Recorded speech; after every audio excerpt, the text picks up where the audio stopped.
আসসালামু আলাইকুম প্রিয় দর্শক, বাচ্চাদের খাবার রেসিপির আজকের আয়োজনে রয়েছে খুবই পুষ্টিকর, মজাদার এবং স্বাস্থ্যকর ওজন বৃদ্ধিকারী বাচ্চাদের জন্য সকাল ও বিকালের নাস্তা রেসিপি। প্রিয় দর্শক, এই নাস্তা আপনি খুব অল্প সময়ে এবং রান্নার ঝামেলা ছাড়াই ঝটপট তৈরি করে নিতে পারবেন। প্রিয় দর্শক, অনেক সময় সংসারের অনেক রকমের কাজ থাকে, যার কারণে দেখা যায় অনেক ব্যস্ত মায়েরা বাচ্চার যে খাবারটা তৈরি করবেন, আলাদাভাবে রান্না করবেন, সেটা একদমই সময় থাকে না। তো এভাবে অল্প সময়ে কিন্তু আপনি আপনার বাচ্চার জন্য খুব সহজে রান্না ছাড়া ঝামেলাবিহীন একটা নাস্তা তৈরি করে দিতে পারেন, এবং এই নাস্তাটা যে কতটা পুষ্টিকর সেটা আপনি দেখলেই বুঝতে পারবেন। প্রিয় দর্শক, নাস্তাটি তৈরি করার জন্য এখানে আমার প্রথমেই লাগছে কলা। অবশ্যই একটা পাকা কলা বেছে নেবেন। এরপরে এখানে আমি 3টা খেজুর খুব ভালোভাবে হাত দিয়ে চটকে পিউরি তৈরি করে নিয়েছি, এবং এটাকে অবশ্যই কিছু সময়ের জন্য গরম পানিতে ভিজিয়ে রাখতে হবে। এখানে আমি নিয়েছি জাল করা গরুর দুধ, একটু দুধের স্বর সহই নিয়েছি, কারণ দুধের স্বর বাচ্চাদের জন্য খুবই ভালো। তো যাই হোক, আর একটা আমি এখানে যে কলা নিয়েছি সেটা অবশ্যই একদম পুরো পাকা কলা নেবেন। অর্ধ পাকা কলা কিন্তু কোনো স্বাদ থাকে না, এবং যেটা বাচ্চা তো মজা করে খেতেই পারবে না। তো যাই হোক, এখানে আমি একটা কলা নিয়ে নিচ্ছি, এবং এই কলাটা আমি কাঁটা চামচের সাহায্যে খুব ভালোভাবে মিহি করে নিচ্ছি।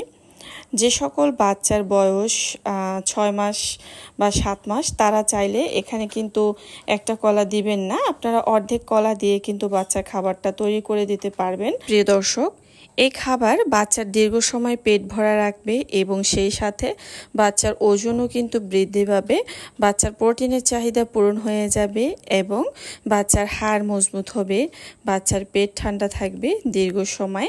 এছাড়া আরও অনেক পুষ্টি গুণাগুণ রয়েছে। তো খাবারটা তৈরি করার জন্য এখানে লাগছে আমার একটা রুটি। তো আমরা অনেকে আছি যারা বাসায় সকালের নাস্তাটা কিন্তু রুটি দিয়েই সারি।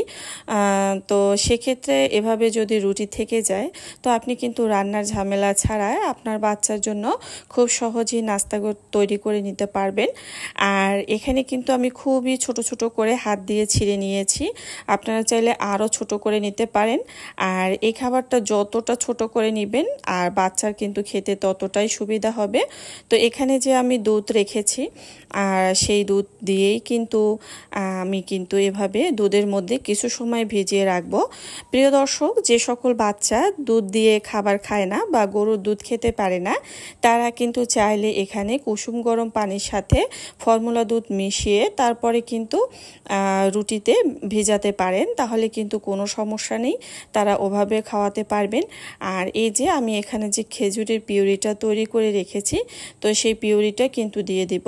এখানে যেহেতু ন্যাচারাল মিষ্টি রয়েছে, তো সেক্ষেত্রে বাড়তি মিষ্টি স্বাদের জন্য চিনি ব্যবহার করার কোনো দরকার নেই, বা তাছাড়া লবণ তো প্রশ্নই আসে না। চিনি বাচ্চার খাবারের ব্যবহার না করাই ভালো, কারণ 1 বছরের কম বয়সী বাচ্চার কিডনি, লিভার এগুলো অপরিপক্ক অবস্থায় থাকে, যার কারণে কিন্তু ওরা চিনি বা লবণ দিয়ে খাবার খেতে পারে না। আর যদি খাওয়ানো হয় তাহলে কিন্তু পরবর্তীতে অনেক বড় সমস্যা হয়ে যায়। তো চেষ্টা করবেন বাচ্চার খাবারে চিনি, লবণ এগুলো এড়িয়ে রাখার। সয়াবিন তেল দিয়ে রান্না করা খাবার খাওয়ানো, এগুলো কিন্তু বাচ্চাকে খাওয়ানো যাবে না। শুধু বাচ্চা না, বড়দের জন্য একই কথা। আপনারা চাইলে এই জিনিসগুলো থেকে এড়িয়ে থাকবেন, তাহলে আপনাদের স্বাস্থ্যের জন্য ভালো হবে। তো যাই হোক, যারা ফর্মুলা দুধ দিয়ে খাওয়াবেন তারা কিন্তু কুসুম গরম পানিতে ফর্মুলা দুধ মিশিয়ে তারপরে রুটির সাথে কিছু সময় ভিজিয়ে রাখবেন। আর আমি কিন্তু এখানে যে পাকা কলা নিয়েছি সেটাও দিয়ে দিয়েছি, আর সেই সাথে রয়েছে খেজুরের পিউরি। আর অবশ্যই খেজুরের পিউরি তৈরি করার জন্য কিছু সময়ের জন্য গরম পানিতে ভিজিয়ে রাখতে হবে। আর আমি কিন্তু এগুলো হাত দিয়ে চটকে নিয়েছি, দেখতেই পাচ্ছেন কতটা মিহি হয়ে গিয়েছে। আপনারা চাইলে আরও ছোট ছোট করে আরও মিহি করে নিতে পারেন।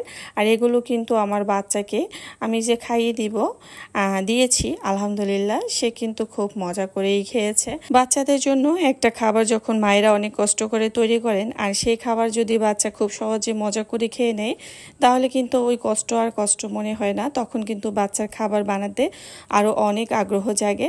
তো যাই হোক, আলহামদুলিল্লাহ আমার বাচ্চা কিন্তু খুব মজা করে খেয়েছে।